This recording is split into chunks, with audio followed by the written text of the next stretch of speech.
On a freezing winter night, a young woman stood barefoot at a lonely bus stop, shivering and broken, when a little girl appeared with nothing but a paper bag and a heart full of courage. She shared her last piece of food, then spoke words so powerful they would change everything.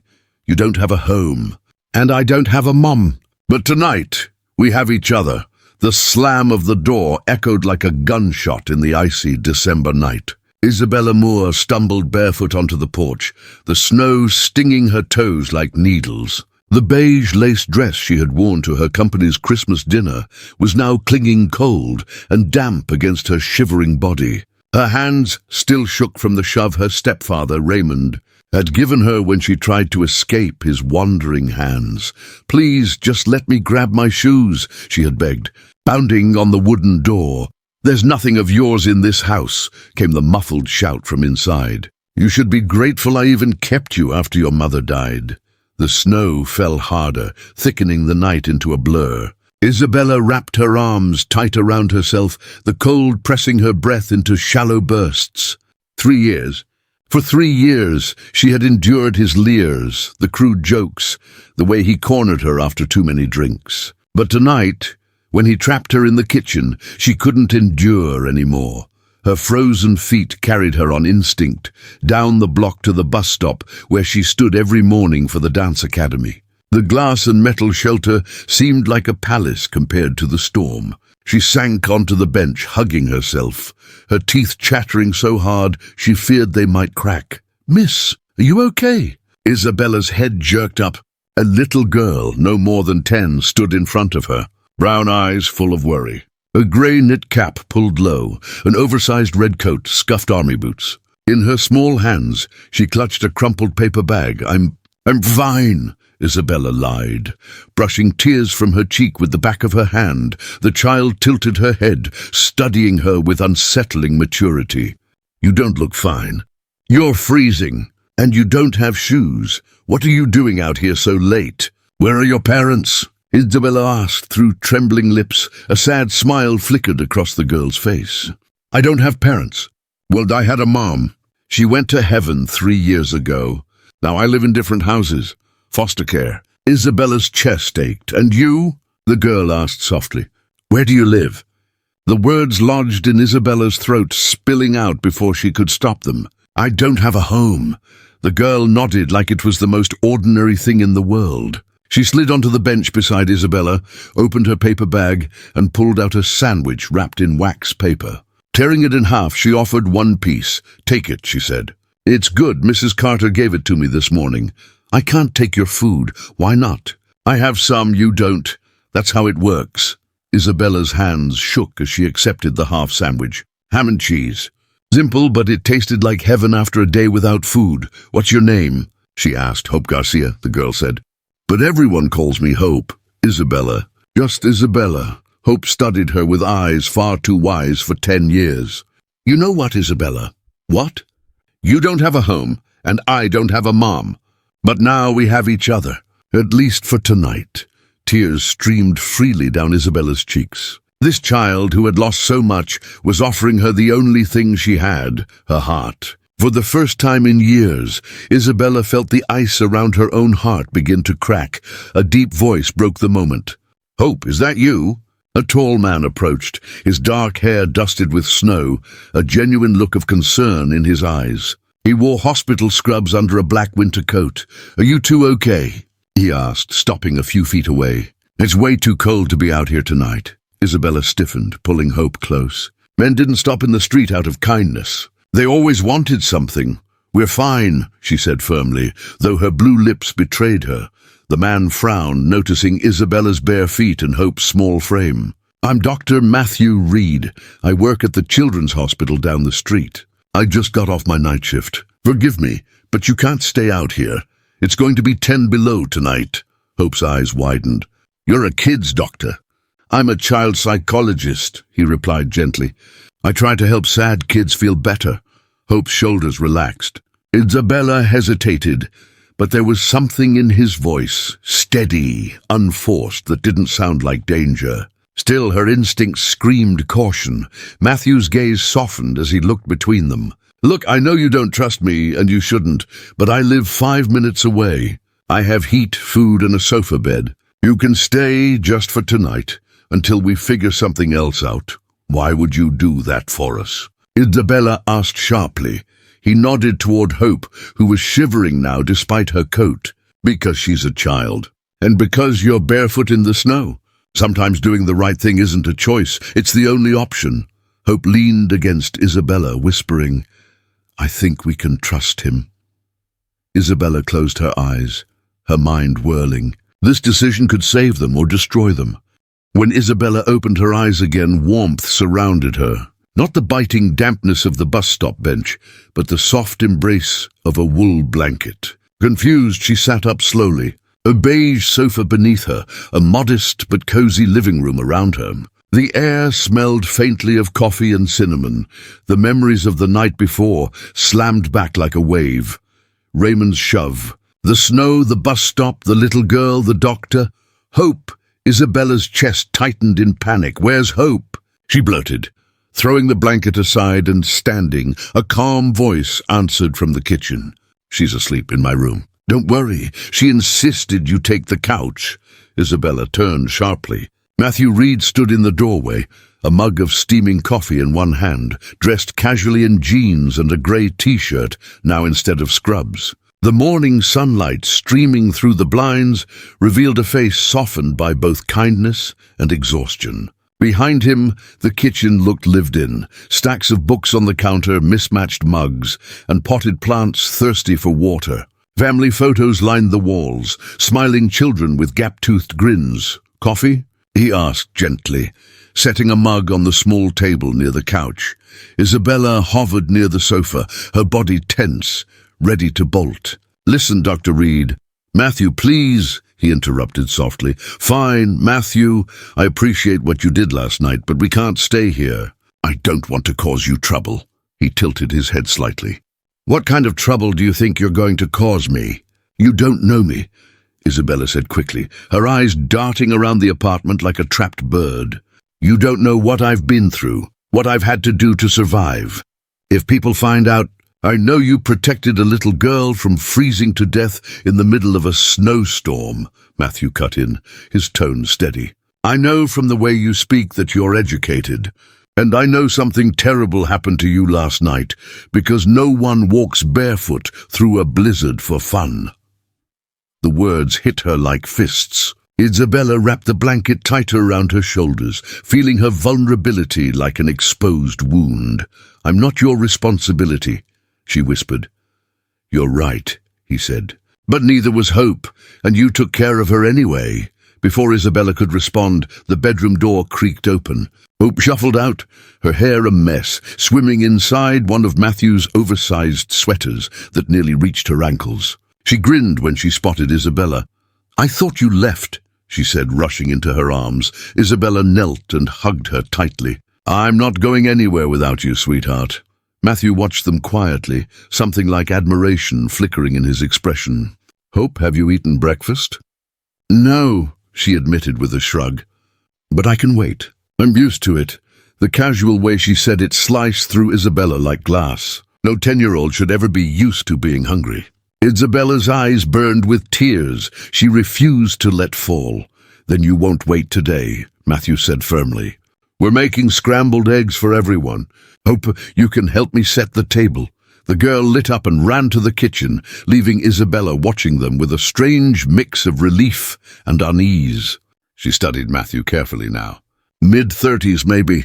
His hands moved with the gentle precision of someone who worked with children daily, not with brute strength. On one wall hung framed diplomas, PhD in child psychology, Columbia University. Another certificate from Mount Sinai Children's Hospital. He was real. He was who he said he was.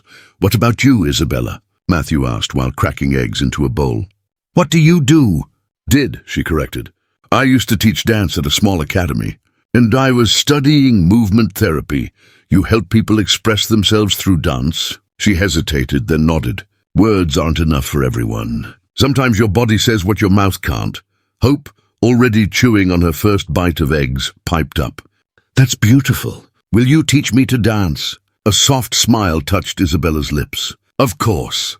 The warm moment shattered with the sharp buzz of the doorbell. Matthew frowned, wiping his hands and walking to the door. He peered through the peephole, his posture stiffening. "It's a woman," he said slowly. "Middle-aged. She has a folder. She says she's from Child Protective Services."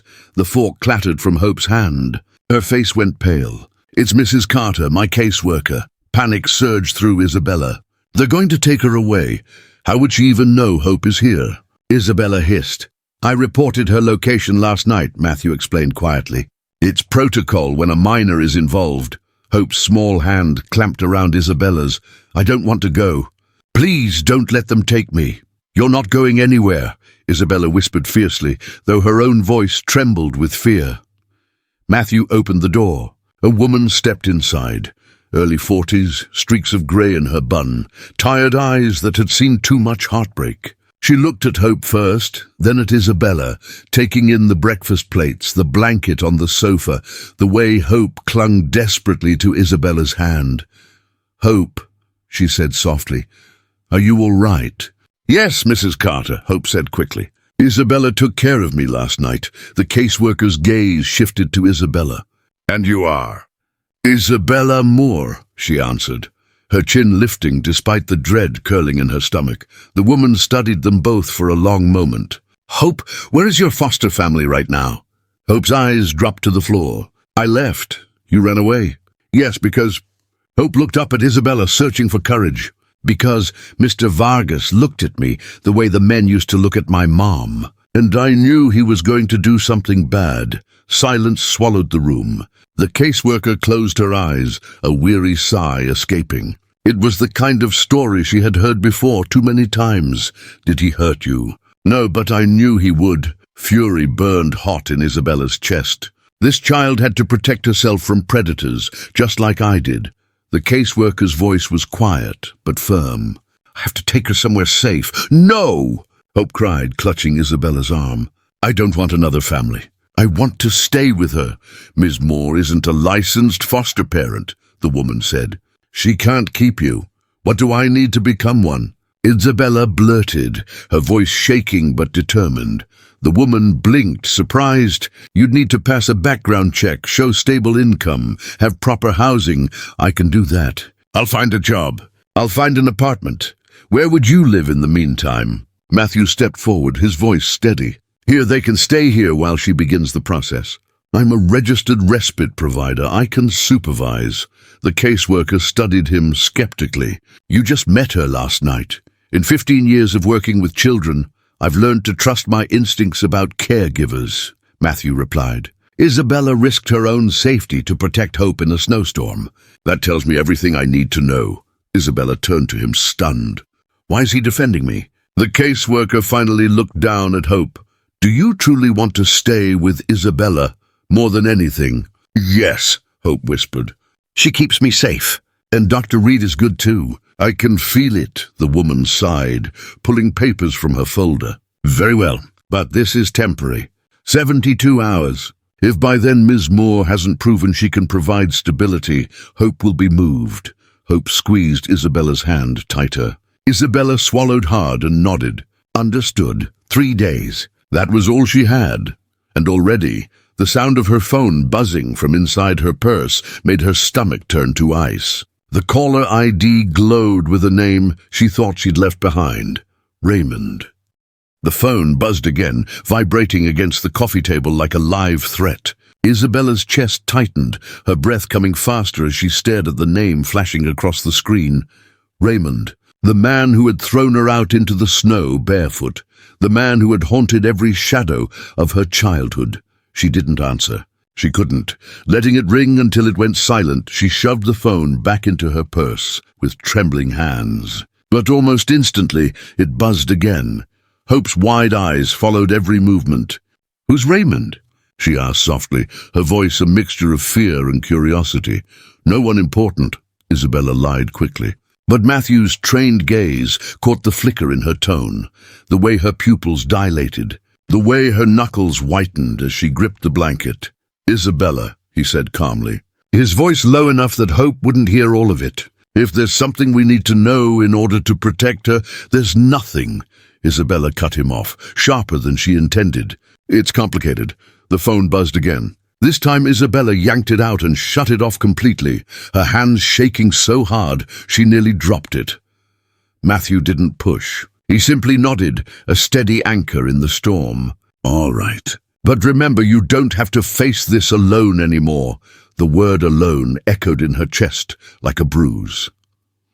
The next 3 days passed in a rhythm that felt foreign, almost fragile in its normalcy. Matthew left each morning for the children's hospital, while Isabella began pounding the pavement, searching for work. Hope was enrolled in a temporary school, arranged by her caseworker, Mrs. Carter, and came home every afternoon with messy drawings and stories about new classmates. In the evenings, the three of them became something like a family. They cooked together, Hope insisting on stirring the spaghetti sauce, even though it splattered everywhere. They laughed when Matthew's attempt at pancakes turned into blackened discs. They sat at the small dining table helping Hope with math homework she barely understood. Isabella patient, Matthew encouraging, and at night, when Hope inevitably woke from nightmares about her mother or foster homes, Isabella was there to hold her, to whisper soothing words, while Matthew sat quietly in the chair nearby, his steady presence a shield. It was during one of those evenings, while they were washing dishes together, that Isabella finally asked the question that had been nagging her. Why did you choose to work with children, Matthew? He paused, water dripping from his hands, his expression far away. Because children don't lie about what they feel. Adults, we build walls, hide behind masks. But kids, they show you everything, whether they mean to or not. And I guess his jaw tightened. I want to make sure no child ever feels invisible the way my sister did. Isabella tilted her head. Your sister? He nodded slowly. When my parents divorced, she was placed in temporary foster care. They said none of us were suitable at the time. She stayed there 6 months. 6 months that broke something inside her. She never trusted the system again, and then she died in a car accident 5 years ago. I'm sorry, Isabella whispered. She made me promise before she died that I'd never let another child go through that system alone if I could help it. So here I am. Something cracked open in Isabella's chest at his honesty. For the first time in years, she didn't feel like a broken stranger in her own story. She felt seen. Their eyes met across the sink, the suds between them sparkling in the kitchen light. Something electric passed through the air, something neither dared name. Isabella! Matthew, come quick! Hope's urgent voice cut through the moment. They rushed into the living room, where Hope was pointing at the television, her face pale. On the screen, a reporter stood outside a downtown office building. Isabella froze.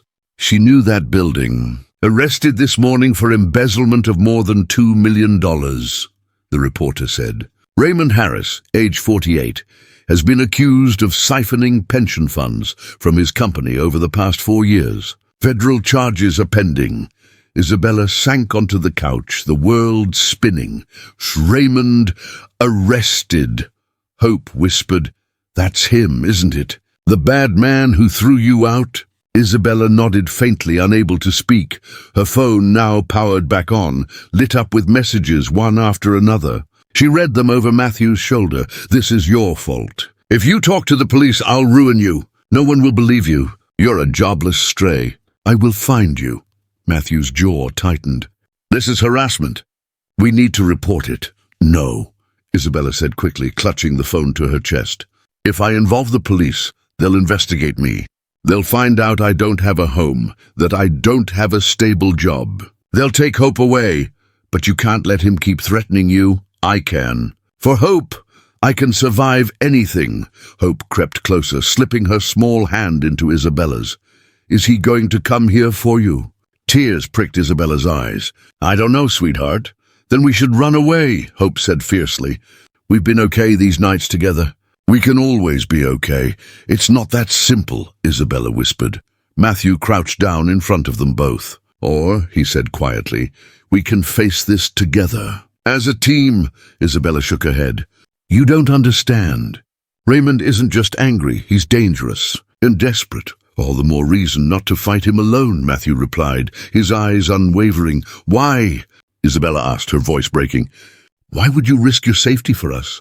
He reached out and touched her cheek gently, his eyes warm and raw. Because in just 3 days, you and Hope have become the most important people in my life. Her heart stopped. In his eyes, she saw something she hadn't in years, absolute honesty. Before she could respond, the doorbell rang. The three of them stiffened, fear crackling in the air. Are you expecting anyone? Isabella whispered. Matthew shook his head and slowly approached the door. Peering through the peephole, he tensed. It's Mrs. Carter, he said, and someone else. When he opened the door, Mrs. Carter entered, followed by a tall, elegant woman in a tailored suit. Her blonde hair sleek, her smile cold. Dr. Reed, Mrs. Carter said cautiously.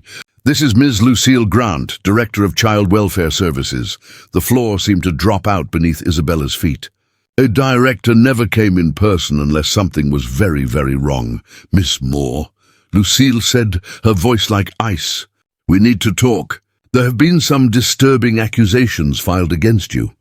Lucille Grant set her leather briefcase on the coffee table with a crisp snap, her every movement precise, practiced, and heavy with authority. She didn't bother to sit down immediately.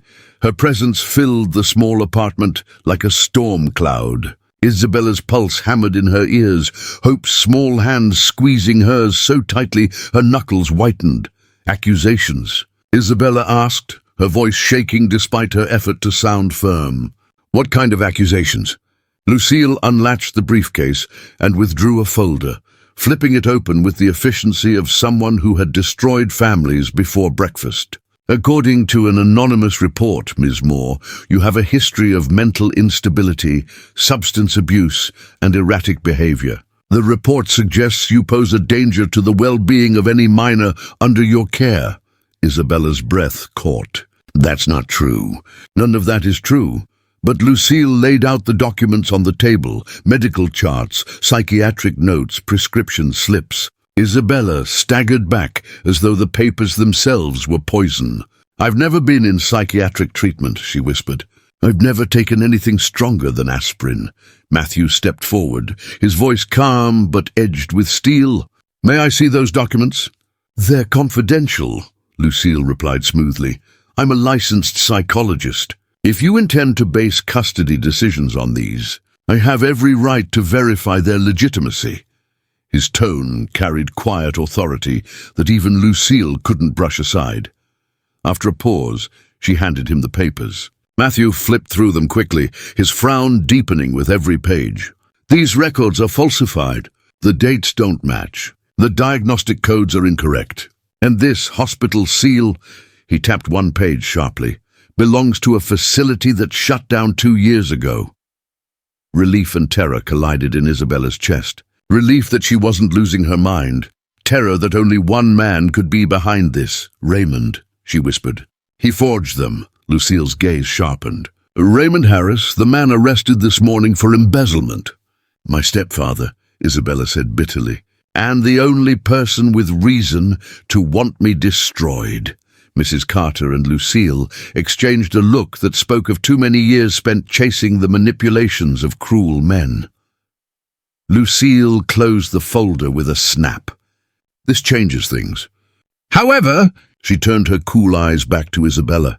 Regardless of these documents' authenticity, you still fail to meet the requirements for temporary guardianship.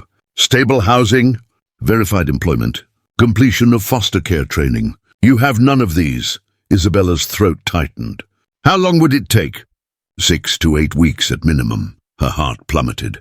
She didn't have 6 weeks. Raymond wouldn't give her 6 days, but, Lucille continued, her tone slightly softer. Given the extraordinary circumstances and the evident manipulation by your stepfather, I'm willing to extend temporary placement for 2 additional weeks. That gives you time to secure work and housing. After that, Hope will be reassigned to a certified family unless you've made significant progress. Hope's voice cracked through the heavy silence. No, I don't want another family. I want to stay with Isabella. She's my mom now. The word mom cut through Isabella like sunlight breaking storm clouds. She pulled Hope into her arms, tears spilling freely. "You won't lose me, baby. I promise." "You can't promise that," Lucille said coolly. "Adults always promise, and children are the ones left broken when those promises shatter." Isabella lifted her chin, eyes blazing despite the tears. "This isn't just a promise. I will fight for her. Whatever it takes." Matthew placed a steadying hand on Isabella's shoulder. "And she won't be fighting alone." For the first time since entering, Lucille's expression softened just slightly. She gathered her papers, nodded once, and said, "2 weeks, Miss Moore. Use them wisely." As the door closed behind her and Mrs. Carter, silence flooded the apartment. Hope buried her face in Isabella's chest, sobbing quietly. Isabella stroked her hair, whispering fiercely, "You are mine. No paper, no director, no lie can change that. Do you hear me? You are mine." Hope nodded against her shoulder, clutching her as though letting go meant drowning. Matthew crouched in front of them, his voice low, steady, carrying a weight of truth. "Then we fight together. 2 weeks may not be enough, but it's a start. And sometimes a start is all you need." For the first time in years, Isabella believed it. But in the back of her mind, she knew Raymond wasn't done. And a man with nothing left to lose was the most dangerous kind of all. The apartment was quiet after Lucille and Mrs. Carter left, but it wasn't a peaceful quiet. It was the kind of silence that pressed down like heavy snow on a roof, threatening to collapse everything beneath it. Isabella sat on the couch with Hope curled against her side, the little girl's face still streaked with tears. Matthew sat across from them, his elbows on his knees, staring at the floor like he was calculating every possible outcome at once. Finally, Isabella broke the silence. "She called me unfit. She looked at me like I was already guilty." Matthew raised his eyes, steady and certain. "She's seen too many cases fall apart. But she's not the judge. She gave you 2 weeks. That's not nothing. 2 weeks to rebuild a life from nothing," Isabella muttered. "A job, an apartment. Proof that I can keep Hope safe. Do you know how impossible that sounds?" Hope squeezed her hand with surprising strength. "It's not impossible. You kept me safe in the snow. You'll keep me safe now. I believe you." Those words, spoken by a 10-year-old, carried more faith than Isabella had ever given herself. Tears burned her eyes, but she blinked them back. "For her, I have to try." The next morning, Isabella dressed in the only clean clothes she had left, black slacks and a sweater borrowed from Matthew. She spent the day walking from clinic to clinic, from community center to cafe, filling out applications. Everywhere she went, she carried herself with quiet determination, refusing to let the exhaustion in her bones show. By afternoon, she returned to Matthew's clinic to drop off papers. He met her in the reception area, surprise flashing across his face when he saw her. "You've been busy," he said, noting the stack of forms in her hand. "I applied for anything I could find. Teaching assistant, receptionist, even a janitorial job." Matthew's gaze softened. "You deserve more than just survival work. Right now, survival is enough," she replied. "I just need something to show the court." As if on cue, his phone buzzed. He glanced at the screen and then back at her. "Our clinic is hiring an assistant in therapy. It's part-time, but I could recommend you." Isabella's breath caught. "You'd do that? You'd be perfect. You understand children, movement therapy, and you've already proven you can connect in ways textbooks can't teach. Let me put your name forward." For the first time in days, hope flickered inside her chest. "Thank you," she whispered. That evening, after Hope returned from school, the three of them shared dinner again. Chicken and rice, nothing fancy, but warm and filling. Hope chattered about a new friend named Anna, who liked drawing cats. Isabella watched her, marveling at how quickly children could open their hearts, even after being hurt. Later, while Hope brushed her teeth, Isabella found herself standing by the kitchen window with Matthew. Snow fell softly outside, painting the city in silver. "Why are you really doing this?" she asked suddenly, her voice low. "Why risk your job, your reputation, for us?" Matthew leaned against the counter, his expression thoughtful. "Because 5 years ago, when my sister died, I promised myself I'd never let another child go through what she did. And because he hesitated, then met her eyes directly. Because I care about you, about both of you, more than I thought possible in such a short time. The words stole her breath. She wanted to believe him, wanted to let herself fall into that warmth, but fear clawed at her ribs. What if this is just pity? What if I'm just another project for you to fix? You're not a project, Matthew said firmly. You're a person, and you're stronger than you think. I see that every time you hold Hope like she's your whole world. Before she could reply, Hope's small voice called from the hallway. Mom, can I sleep in your bed tonight? Isabella froze. The word Mom hung in the air, fragile and luminous. Hope stood there in her pajamas, toothbrush still in hand, looking at her with trust so pure it made Isabella's heart ache. Of course, sweetheart, Isabella whispered, her voice breaking. She bent down, hugging Hope tightly as tears slipped down her cheeks. Behind them, Matthew's eyes softened with something like reverence. As if he knew he had just witnessed the moment, Isabella's heart stopped running from itself. That night, while Hope slept, nestled against her, Isabella lay awake staring at the ceiling. She should have felt comfort, but fear coiled inside her stomach like a serpent. Raymond wasn't gone. His shadow still lingered, reaching for her even behind locked doors. Her phone, charging on the nightstand, buzzed with a new message. She reached for it with dread heavy in her chest. 2 weeks. That's all you have before I destroy everything you care about. Starting with that doctor you think can protect you. Isabella dropped the phone, like it burned her, clutching Hope tighter against her side. The child stirred but didn't wake. In the silence of the dark room, Isabella whispered to herself, You will not take her from me. Not now, not ever. But even as she said it, her heart pounded with the terrifying certainty that Raymond was far from finished. A week slipped by, heavy with both small victories and looming shadows. Isabella, against all odds, landed the assistant therapy position at Matthew's clinic. The pay was modest, but the stability meant everything. She rose early, walked to work with her chin lifted, and for the first time in years, she felt like she was building something of her own. Hope, too, was changing. The haunted look in her eyes softened into laughter. She came home from school with glitter crafts and math worksheets, her backpack stuffed with drawings. She'd begun to smile in her sleep. And she called Isabella Mom more easily now, sometimes in whispers, sometimes with the fierce certainty of a child who had chosen her heart's truth. But the shadows weren't gone. They never were. It was late Friday afternoon when Isabella was sorting intake forms at the clinic. The quiet hum of printers and distant voices made her relax for the first time all day. Then the glass door opened and a woman walked in, a woman whose very presence stole the air from Isabella's lungs. Perfectly styled chestnut hair, a tailored suit, and a smile that felt rehearsed. She carried herself with the confidence of someone used to commanding a room. "Excuse me," the woman said, her voice smooth as glass. "I'm looking for Dr. Reed. Do you have an appointment?" Isabella asked cautiously. "I don't need one." The woman's lips curved. "I'm Lucille Herrera, his former fiancée." The words slammed into Isabella like a fist. Former fiancée. Her stomach twisted. Matthew had never mentioned her, not once. "One moment," Isabella murmured, gripping the phone with trembling fingers as she called upstairs. "Matthew," she whispered when he answered.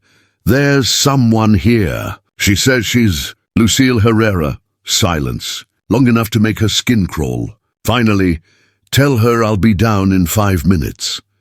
When Matthew entered the reception, his face was pale but controlled. Isabella, standing rigid behind the desk, tried to busy herself with files, though every nerve was tuned to their exchange. "Lucille," Matthew said flatly.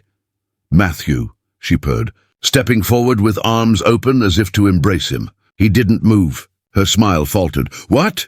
Can't I visit the man I almost married?"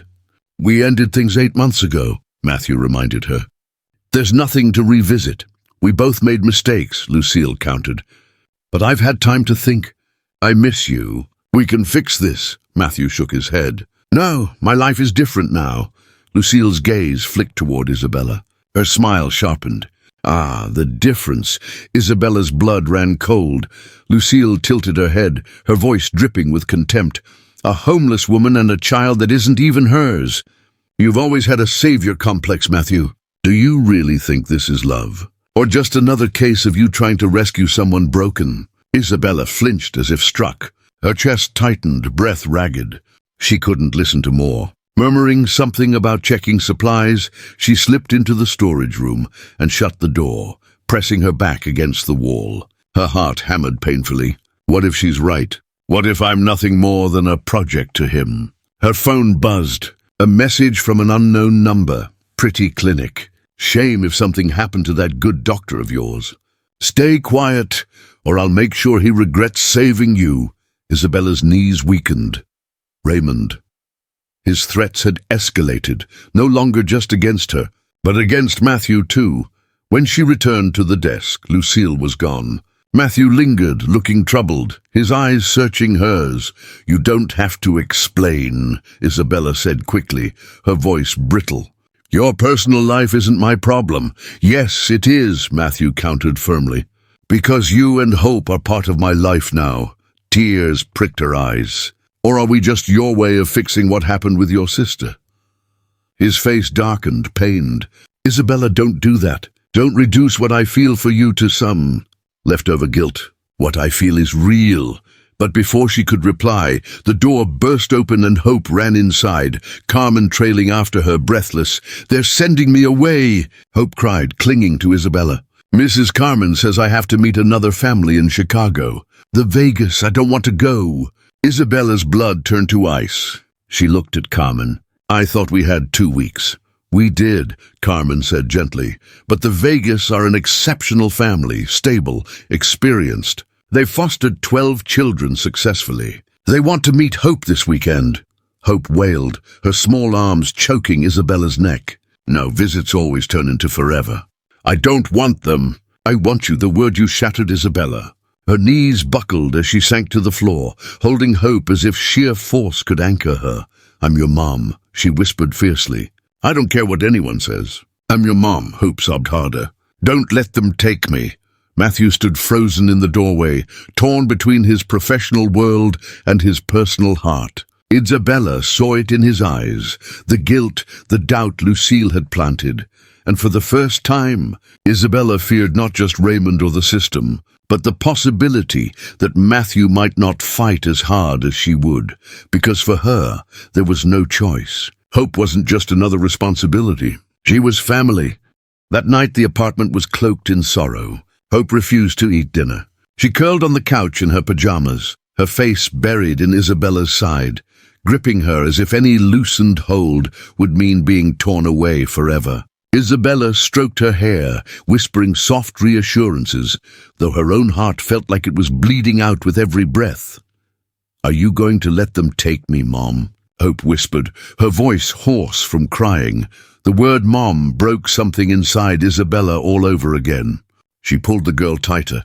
I don't know what will happen tomorrow, she admitted honestly, but I know this, you are mine. No matter what paper they write, no matter what rules they make, you are my daughter in here. She pressed Hope's small hand against her chest. Do you feel that? That's my heart, and it beats for you. Hope's eyes brimmed again. Then why do the adults make it so hard? The right thing is simple. I just want us to be together. Matthew had been leaning against the wall, silent, his face pale under the kitchen light. He finally stepped forward. Isabella, can we talk privately? Reluctantly, Isabella untangled herself from Hope's grip, promising she'd be back in a moment. She followed Matthew into the kitchen, every step heavy with dread. He leaned against the counter, arms folded tightly. About what Lucille said earlier. He hesitated, and the hesitation alone made Isabella's stomach drop. She wasn't entirely wrong. I've had a history of putting others first. Patients, children, even strangers, before myself. It hurt my past relationships. So she was right, Isabella whispered, her throat tightening. We're just another way for you to fix what's broken inside you.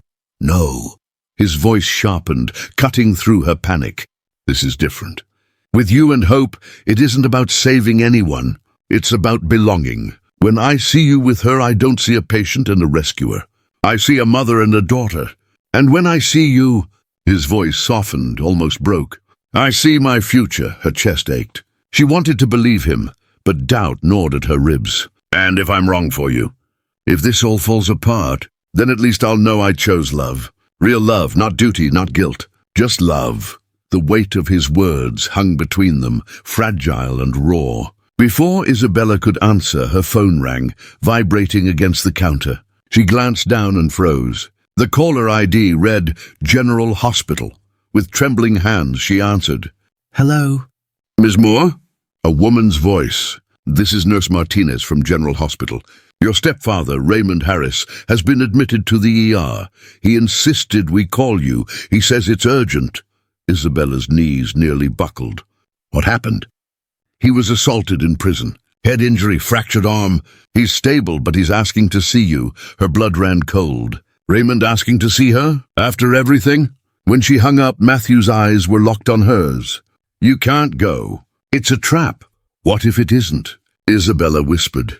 "What if he's really hurt, and what if he confesses something that could protect us?" Matthew gripped her arm gently but firmly. "After the threats, the lies, the forged documents, Isabella, you cannot trust him." She glanced toward the living room, where Hope sat curled under the blanket, clutching her stuffed bear. "I can't live with this constant fear. He'll keep finding ways to poison our lives unless I end it face to face. Then I'll go with you." "No." She shook her head, her voice breaking. "If something happens, Hope needs you here. She needs at least one of us safe." Matthew's jaw clenched, torn between protest and understanding. "Then promise me this. Whatever he says, whatever he tries, don't let him break you. Don't let him rewrite the truth you've built with her." Her eyes burned with tears. She lifted a hand to his cheek, memorizing the warmth of his skin, the steadiness of his gaze. "I love you, Matthew. Whatever happens, remember that." His breath caught, and then his lips found hers in a kiss that was tender and desperate. Like two souls holding on before a storm. When they pulled apart, Isabella whispered, "Tell her I'll be back, no matter what." An hour later, the sterile glow of hospital lights swallowed her as she walked down the corridor, her heart pounding. She paused at the door of his room, her hand hovering over the handle. On the other side was the man who had destroyed her childhood, who had threatened her present, and who now claimed he had something urgent to say. Inside, she would face him one last time, and whatever happened, it would decide not just her fate, but Hope's future too. The hospital smelled of antiseptic and despair. Fluorescent lights buzzed faintly overhead as Isabella pushed open the heavy door to room 314. Her heart pounded against her ribs so hard she thought, the nurse outside must surely hear it. Raymond lay propped up in the narrow bed, his head bandaged, his arm in a sling. Even weakened, he radiated that same toxic presence that had haunted her since childhood. His lips curled into a twisted smile the moment their eyes met. "You came," he rasped, his voice hoarse but unmistakably laced with satisfaction. Isabella stayed near the doorway, her body tense, ready to flee. "What do you want, Raymond?" "Sit," he ordered, patting the chair beside his bed. "I'll stand." His smile thinned. "Still stubborn, just like your mother. Don't talk about her." The words snapped out before Isabella could stop them, her voice sharp enough to slice glass. Raymond chuckled, a sound that turned her stomach. "Your mother loved me, you know. Really loved me, but you? You always hated me. Always glaring, always watching. Like you could see what was in my head." "I didn't need to see," Isabella said bitterly. "I felt it every time you looked at me. Every time you tried to corner me when she wasn't watching." For the first time, Raymond's eyes gleamed with something darker than arrogance. Honesty. "And maybe I would have taken what I wanted if you weren't so damn strong. You fought me every step. Too much trouble." Isabella's stomach lurched, bile rising in her throat. "That's why you threw me out. Because you couldn't control me like you controlled her." His smirk widened. "Exactly. Every time I looked at you, I saw failure. My failure. You're sick. Maybe." He leaned forward slightly, his voice lowering to a hiss. "But here's the thing, darling stepdaughter. I've got nothing left to lose. They'll lock me up for a decade for the embezzlement. So I decided, if I can't have anything, you won't either. Isabella's pulse spiked. What are you talking about? He smiled, chilling and triumphant. I already planted the seed. I told a reporter a very interesting story about a woman with no stability, no home, who kidnapped a foster child and shacked up with a psychologist abusing his authority. They ate it up, and when the story runs, nobody will believe you. They'll take the kid. They'll ruin him. And you'll be nothing. Isabella gripped the chair back for balance, her vision swimming. You forged documents. You lied to child services. And now you're inventing stories to destroy me. Why? What do you gain? His laugh was bitter, hollow. Satisfaction. If I can't be happy, then I'll make damn sure you never will. Before Isabella could answer, the door opened. Mrs. Carter entered, followed by a tall woman in a detective's blazer. Mr. Harris, the detective said curtly. I'm Detective Vargas. We need to discuss the statements you gave earlier today. Raymond's bravado faltered. I don't know what you mean. Mrs. Carter moved to Isabella's side, her voice steady. We'll need you to come with us too, Isabella. Am I under arrest? Isabella asked, her throat dry. No, Detective Vargas assured. But we need to clarify some things. An hour later, Isabella sat in a cold interrogation room, the fluorescent hum pressing on her nerves. Carmen, Mrs. Carter, sat beside her, calm, steady, while Detective Vargas flipped open a file.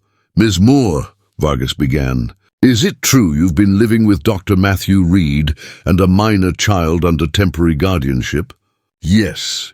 And it's true you were without permanent housing when you met this child? Yes, Isabella admitted, shame crawling up her spine.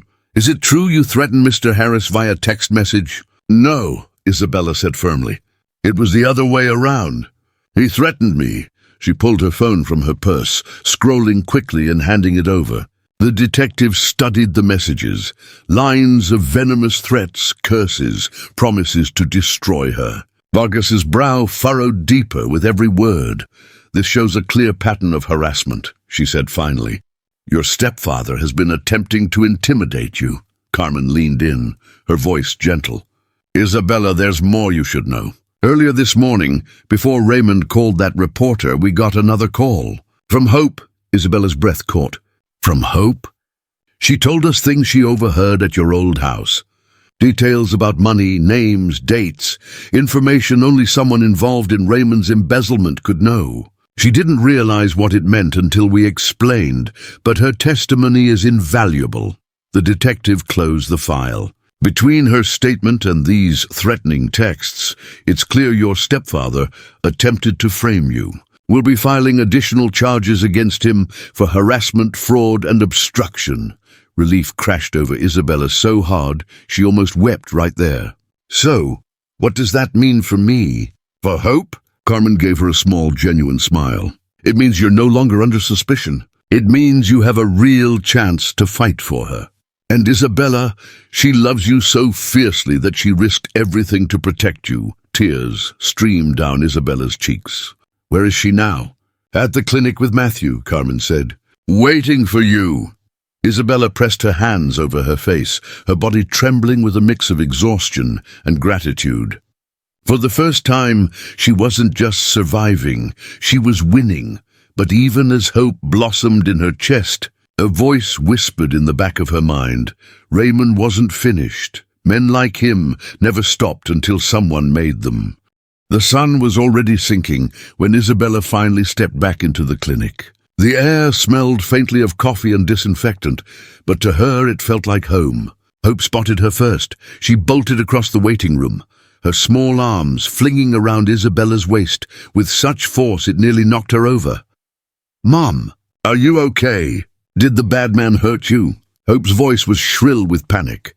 Isabella dropped to her knees, hugging her daughter so tightly she could feel the girl's heartbeat racing against her chest. No, sweetheart, he didn't hurt me. It's over. He can't hurt us anymore.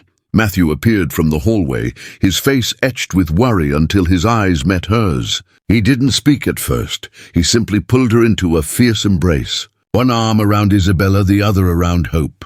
For a long moment, The three of them clung together like survivors of a storm. When Isabella finally pulled back, her face was streaked with tears, but her voice was steady. They believed me. They saw the threats, heard Hope's testimony. He's going to face more charges. This time he won't escape. Matthew's eyes softened. And you? They said I'm not under suspicion anymore. Carmen believes in me. She thinks I might actually have a chance at permanent custody. Hope's eyes lit up, shimmering with hope so pure it almost hurt to see. Does that mean I get to stay? Forever? Isabella cupped her cheek, her voice breaking. It means we're closer than ever, baby. We're going to fight, and we're going to win. The next days moved with unexpected speed. Isabella started her new position at the clinic officially, an assistant in therapy sessions. She organized files, greeted children, helped in group activities. For the first time since she was a teenager, she felt useful, capable, needed. Every evening, she and Hope returned to Matthew's apartment. The three of them cooked meals together, argued over board games, laughed until tears rolled down their faces. For Isabella, every small moment was monumental. Hope falling asleep with her head in Isabella's lap, Matthew reaching for her hand absent-mindedly while they watched TV. The sound of dishes clinking in a shared kitchen, but she also knew the system wasn't done with them yet. Carmen visited again with papers to sign, checklists to complete. Isabella filled out forms late into the night, her eyes gritty, her hands shaking from fatigue. She scoured apartment listings, called landlords, begged for viewings. She needed proof of stability, proof that she could build a home. 2 weeks. The countdown loomed like a ticking bomb. One afternoon, while Isabella was sorting files at the clinic, a shadow fell across the reception desk. She looked up and froze. A woman stood there in a designer suit, her perfume sharp and expensive, her smile polished but cold. Isabella recognized her instantly from Matthew's reaction days earlier. Lucille Herrera, the woman introduced smoothly, as though she were at a cocktail party, instead of intruding into Isabella's fragile new world. Isabella swallowed. He's in session. You can't see him without an appointment. Lucille's smile tightened. Oh, I'm not here for a session. I'm here because Matthew and I have unfinished business. Her gaze flicked over Isabella, appraising, dismissive. You must be the charity case. Isabella's spine stiffened. Excuse me? Don't take it personally. Matthew has always needed someone to rescue. First it was his patients. Then it was me. Now it's you and that little girl. You think this is love, but it's just his savior complex repeating itself. The words sliced through Isabella, reopening every wound Lucille knew exactly how to target. Her throat tightened, her hands trembling against the papers on the desk. Lucille leaned closer, her voice a velvet knife. Do you really believe a man like him wants to build a life with someone like you? Or is he just trying to fix you until he finds someone better? Before Isabella could respond, Matthew's voice came from behind. Lucille! He stood in the hallway, his jaw tense, his eyes cold. Leave, now! Lucille straightened, her expression smooth as glass. We'll talk later. You and I both know this isn't finished. She swept out, her heels clicking against the floor, leaving behind a silence heavy with poison. Isabella avoided Matthew's gaze, retreating to the storage room. She leaned against the shelves, struggling to breathe. Lucille's words rang in her ears, echoing every doubt she already carried. Her phone buzzed. She snatched it up with shaking hands. Another message from an unknown number, enjoying playing house. Don't get too comfortable. Pretty soon it all comes crashing down. I'll make sure of it, Raymond. Even behind bars, his venom reached her. Tears blurred her vision as she slid down to the floor, her whole body trembling. She thought of Hope, of Matthew, of the fragile family they were building, and the storm threatening to rip it all away. When she finally walked out, Matthew was waiting. He looked like he wanted to ask 1,000 questions, but Isabella raised a hand. Don't, not now, he didn't press. He simply opened his arms, and though every part of her screamed with fear and doubt, Isabella stepped into them, clinging as if her life depended on it, because deep down, she knew it did, and the clock toward those final 2 weeks was still ticking.